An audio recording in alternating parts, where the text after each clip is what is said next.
Hello, my Pilates lovers. Thank you for tuning in to All Things Pilates. I'm your host, Darian Gold.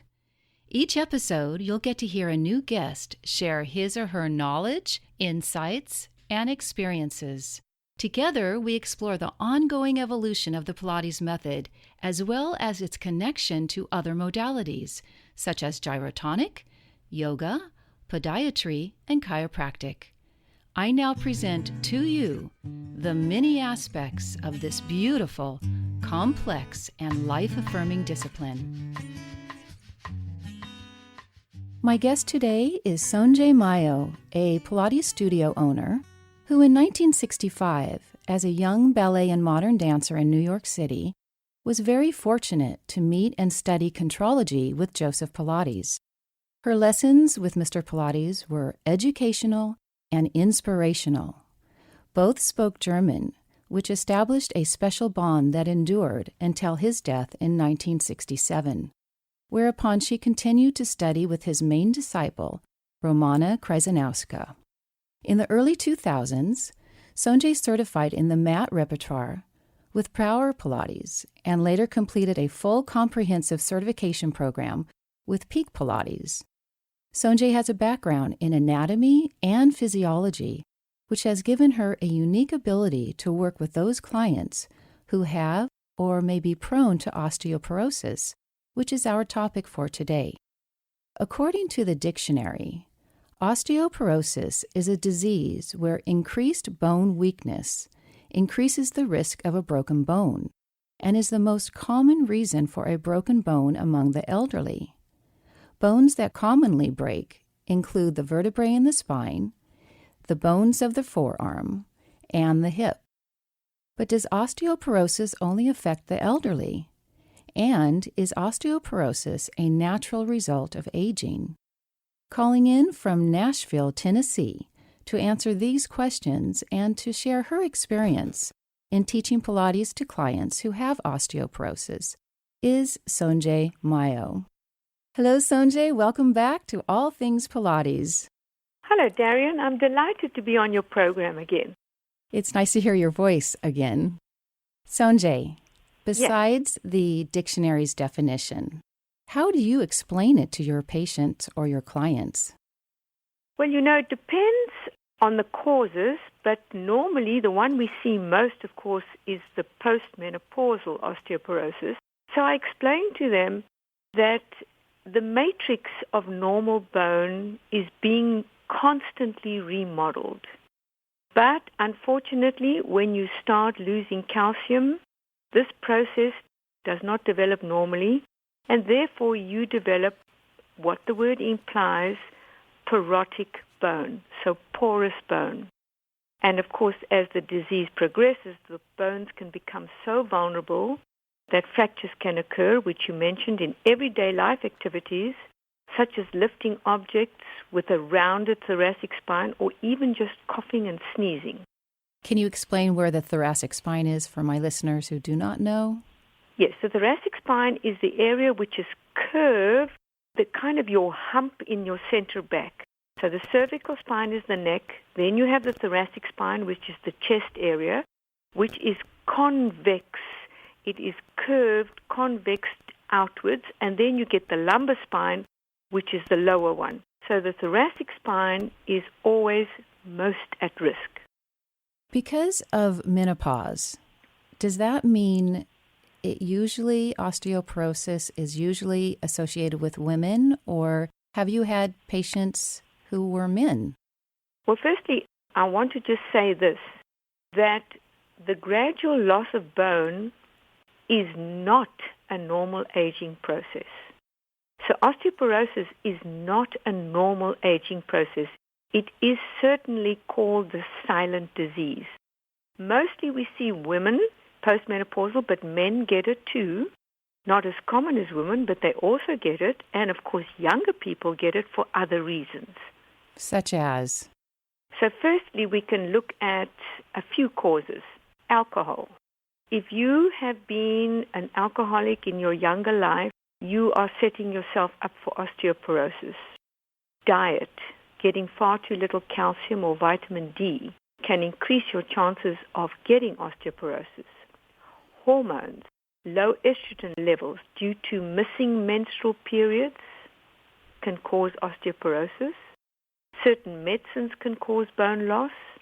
Physical activity, so not exercising or being active for long periods of time, can increase your chances of getting osteoporosis. Smoking, cigarettes, another culprit. Funny enough, the cigarettes kind of prevent your body from using your calcium in your diet. And then body weight, people with eating disorders, which is very much a hormone thing too. If you're too thin, you are likely to get osteoporosis. So those are the main other reasons. Sonje, can I ask you one question about that? In terms of exercise, are you saying that some exercise, if you do too much of it, that can lead you down a path to weakening bones? No. What we're saying is that if you have a lack of exercise, but if you're talking about someone with osteoporosis, yes, you have to be very careful because there's only certain movements you can do. And this is what brings me to Pilates and osteoporosis. Is there a test for osteoporosis, by the way? Oh yes. There's the bone mineral density test, the BMD. You'll go and have a bone mineral density test, and they will read the score, and they'll give you a T-score. And from the T-score, we can ascertain, for instance, a normal bone density is -1. Anything between -1 and -2.5 indicates a low density score or osteopenia. And then below -2.5 is a diagnosis of osteoporosis. I'm already a little nervous. No, you shouldn't be. If you've been eating well and exercising regularly and you don't have any hereditary influence or, also this is ethnicity, white and Asian women are more likely to get osteoporosis. African American and Hispanic women have a lower chance. Then there's also family history. It tends to run in families. So if your mom had osteoporosis, you want to be very careful. And then, as I said, gender, it's more common in women, but men do get it. Well, speaking of men, you said that for women, the thoracic spine is where the bulk of the weakening of the bones and bone loss would happen. Is that Yes. the same for a man? Yes. When it comes to that, yes. And the reason for that being, and it's quite difficult to understand, but just because of the shape of the thoracic spine, if you do forward flexion, the amount of pressure and stress on the front part of the spine, the anterior portion, is too much if you have porous bone, and that's why the fractures occur. When you think of the cervical spine and the lumbar spine, their natural curves are more convex. So when you do forward flexion, which is rounding, there isn't so much pressure on the anterior aspect of those vertebrae. So that is why the thoracic spine is at such risk. Which is why you are always encouraging those types of clients and patients to extend that Yes. area of the body. And I'll give you a very interesting study that was done in 1984, and I still think it's the best study. It was done by Sanaki and Mickelson, and they tested 4 separate groups of subjects with osteoporosis. So group 4 did no exercise. They had 67% of compression fractures. Group 2 did flexion and extension exercises. They had 53% of compression fractures. Group 3 did only flexion exercises, and they had 89% compression fractures. And group 4 did only extension exercises, and they had 16%. So there it is. There it is. Well, let me ask you, when you do have a patient that comes to you, first timer, you already know that they have osteoporosis or osteopenia. You're going to approach the Pilates method differently. You're going to not do some of the forward flexion exercises that if you had a healthy spine you could do, right? So do you right away start with extension? Let me explain this to you, that, one doesn't always know if someone has got osteoporosis. I used to think that I could kind of almost guess which people were prone, because it was always the people who were very fine-boned, and when you lifted their leg was very light. So we know that those people are more prone. But that is not true, I've since discovered, because I've had some clients here who are very strong, good musculature. It seems that they have good bones, and they've got osteoporosis. So one doesn't know. So the people who come and tell me that they've had a bone density, mineral density test, tell me they have got osteoporosis, I immediately ask for the T-score. And this I have to tell all Pilates teachers, that once a client has disclosed to you that they have osteoporosis, you are absolutely obliged to immediately stop doing any flexion exercises. Even if the client tells you, which I get, I feel fine and I have no symptoms. Yes, we know that. That's why it's called the silent disease. You have no symptoms, but you can fracture so easily, and you wouldn't want to be responsible for doing that to a client just because they said they were feeling fine.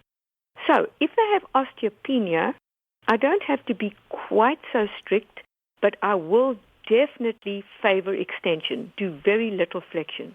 If they have full-blown osteoporosis, I immediately change the whole workout to extension only.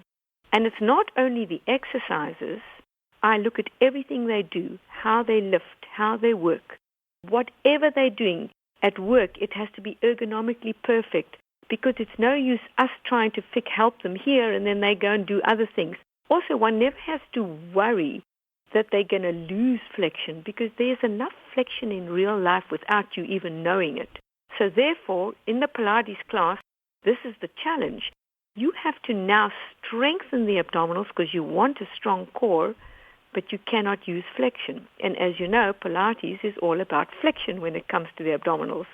So I've worked out a very nice program. I say nice because I'm sticking to the order, but I'm changing everything to strengthen the abdominal muscles isometrically, which means not producing movement. Can you give an example? Well, for instance, instead of doing the roll up and where you round, these people start seated and then they will hold a flat back and they will hinge back and maintain that elongated spine. Now, that's very difficult to do, and it really does extend your abdominals, mainly because in leaning back like that, we are now lengthening the abdominal muscles. That is the eccentric work, which is harder than concentric work, which produces rounding, if that makes sense to you. Yes.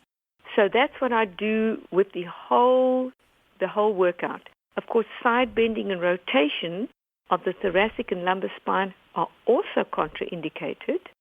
So we can only do isometric abdominal exercises, and then the erector spinae muscles, which are the muscles that run down the spine, they have to be stretched. And the only way you can stretch them is to round. So we have to make sure that they are rounding with gravity, that there is no resistance and no force. So those will be during the rest periods. Can you give an example of stretching the spinal muscles in a rest period? Like, would they be over the barrel? They could be over the barrel. They could be over a ball. They could just be sitting back on their heels, kneeling and sitting back on their heels, and just gently stretching forward. So everything's got to be very gentle with no force, no resistance. I already see that this is quite a challenge for those of us who don't necessarily know how to identify if somebody has osteoporosis or osteopenia, and there's no pain, correct? Absolutely. I have so many clients here who never knew they had osteoporosis until they had a spontaneous fracture. What does that mean? Without doing anything, not falling, not lifting, they suddenly fracture their lumbar, have a compression fracture of their lumbar spine.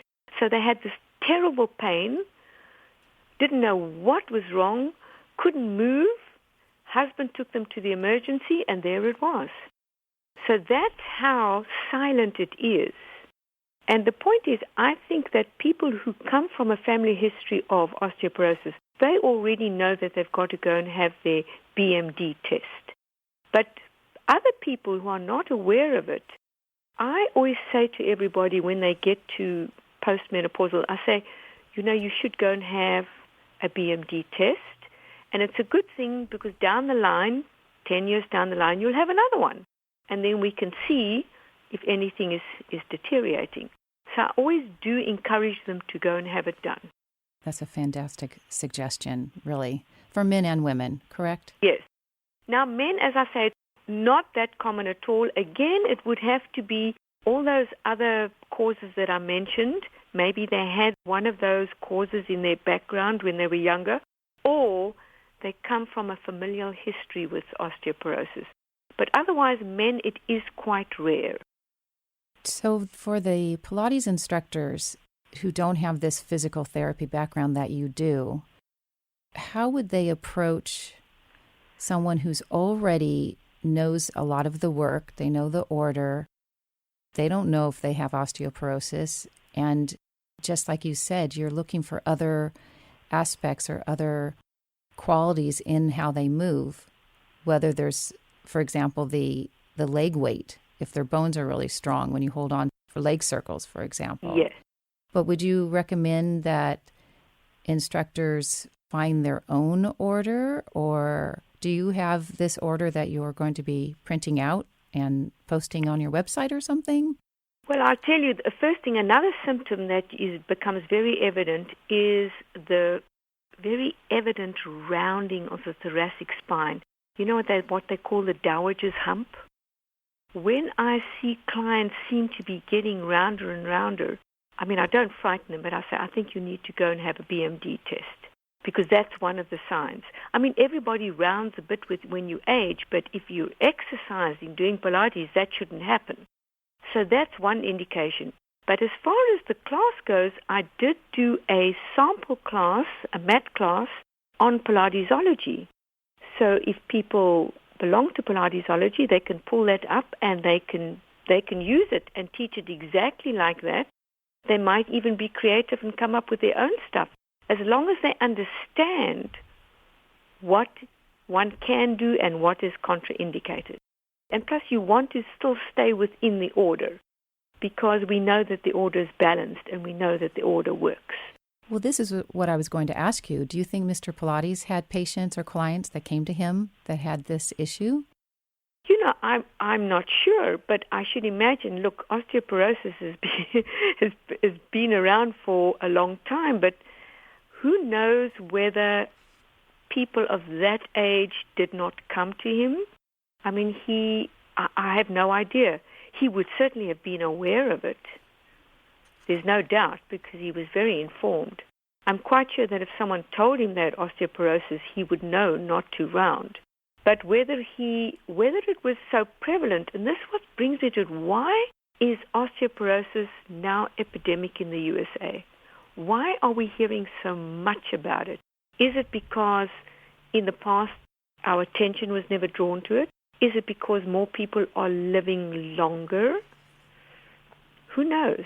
I don't know, but it seems to be much more common now.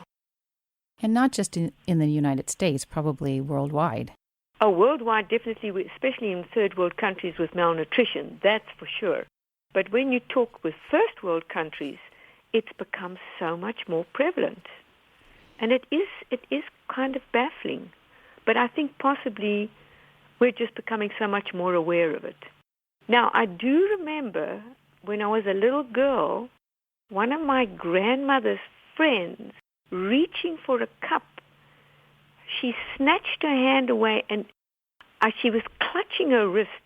And I remember my grandmother saying, "What's wrong?" And she said, "I don't know what I've done, but I think I've broken my wrist." Well, of course, we thought, that's not possible. She didn't even fall. She didn't put her hand out. Well, now when I think back, and she had in fact fractured her wrist, now when I think back, she was in her 90s. She very evidently did have osteoporosis that was never picked up or never diagnosed. So it did exist. It's just possibly that now with all the awareness and the fact that there is a BMD test, which is now almost routine, we're becoming so aware of it. Sonje, the spring-loaded apparatus, is that considered weight-bearing? Yes. Now, this is what I want to tell you. So before I even start this, I will tell you there are many studies that feel that physical activity does not have a great impact on improving or preventing osteoporosis. But this is my opinion. Even if we are not helping them in that respect, the one thing you want to do is make sure that people don't fall if they have osteoporosis. Because if they fall, they will fracture. So if you're constantly strengthening muscles, your balance is better. Your muscles are stronger. So even if, as people say, it doesn't really have a great impact, this is what many reviews say, I feel that at least you're strengthening that person and you're making them very aware. Now, what is the best treatment is the pounding. So walking, running. When you pound, you stimulate what we call osteogenesis, which means it stimulates the bone to lay down calcium. But now, if you get to older people, they rarely can run and possibly not even walk long distances because they usually have sore hips and sore knees.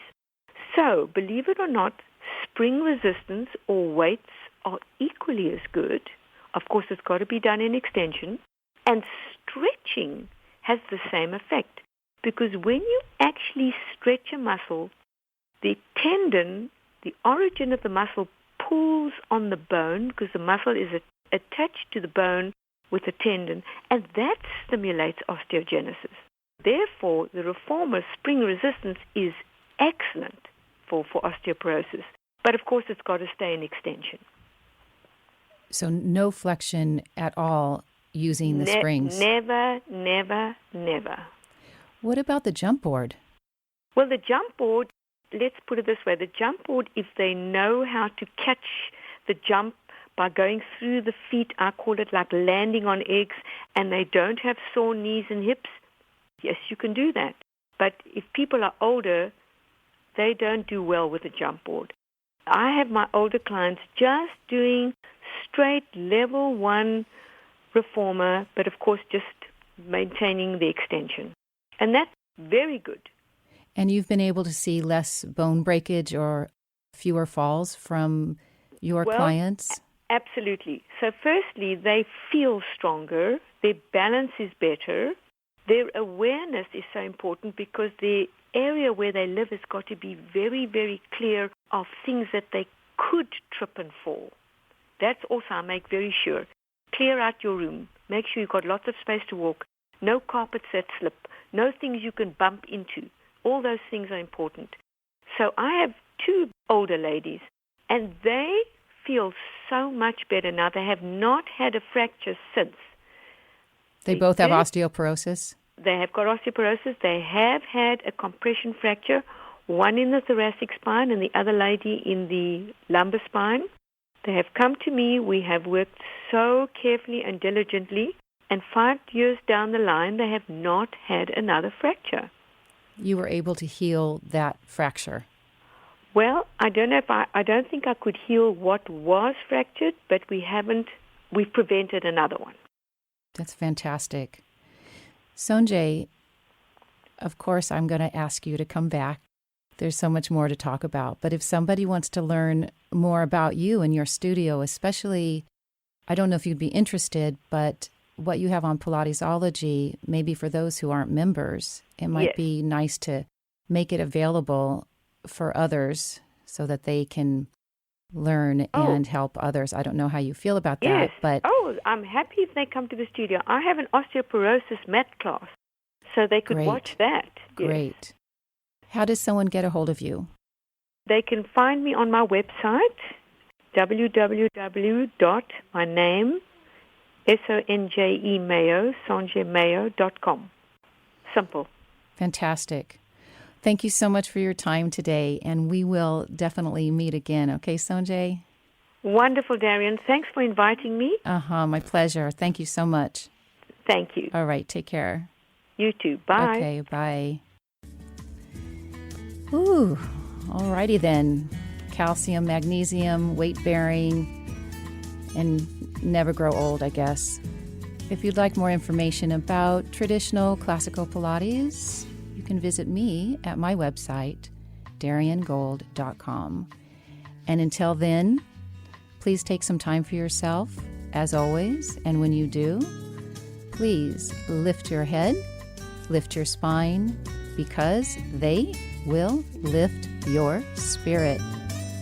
Have a fantastic week, everybody.